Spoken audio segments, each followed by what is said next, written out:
बेदाणा शेडची योजना PMFM मधून देण्याऐवजी महाडीबीटी मधून देण्यात यावी अशी मागणी गंगाधर बिराजदार यांनी केली आहे। सध्या चालू असलेली बेदाणा शेडची योजना PMFME मधून देण्याऐवजी महाडीबीटी मधून द्यावी, त्यामुळे बँक कर्जाची अट शिथिल होईल अशी मागणी बिराजदार यांनी पुण्यात राज्याचे कृषी मंत्री माणिकराव कोकाटे यांच्यासोबत आयोजित करण्यात आलेल्या शेतकऱ्यांच्या चर्चासत्रात केली। बँक लोनची अट ही अत्यावश्यक आहे। बँक लोन घेतल्याशिवाय बेदाणा शेडला अनुदान मिळतच नाही आणि मिळालं तरी ते 35% मिळतच आहे। बँक लोन घेताना साधारण एक शेड करायचं असेल तर 5 लाख रुपये खर्च येतो।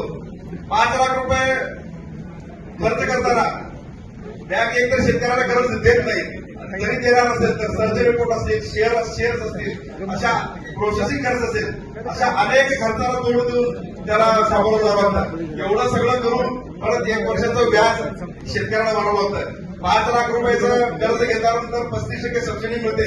एवढ्या सगळ्यांची बेरीज प्लस व्याज याची जर जुळवाजुळवी केली तर सबसिडी मधून सुद्धा काही घेतलं जात नाही। यासाठी मी शासनाला विनंती करतो की जे बेदाणा शेडसाठी जे आपल्याला अनुदान मिळणार आहे ते PMFME योजनेतून न मिळता महाडीबीटी जी आपली योजना आहे शासनाची अतिशय सुंदर योजना आहे, त्या योजनेतून ऑनलाईन अर्ज केल्यानंतर शेड तयार झाल्यानंतर लगेच सबसिडी आपल्याला जे मिळते PMFME योजनेमध्ये अतिशय अनेक जाचकाठी सुद्धा त्यामध्ये राबले जातात। यावेळी प्रसिद्ध द्राक्ष उत्पादक दत्तात्रय काळे यांच्यासोबत निंबर्गेचे प्रगतशील द्राक्ष व बेदाणा उत्पादक शेतकरी गंगाधर बिराजदार यांना सोलापूर जिल्ह्यातील द्राक्ष बागायतदारांचं प्रतिनिधित्व करण्याची संधी मिळाली।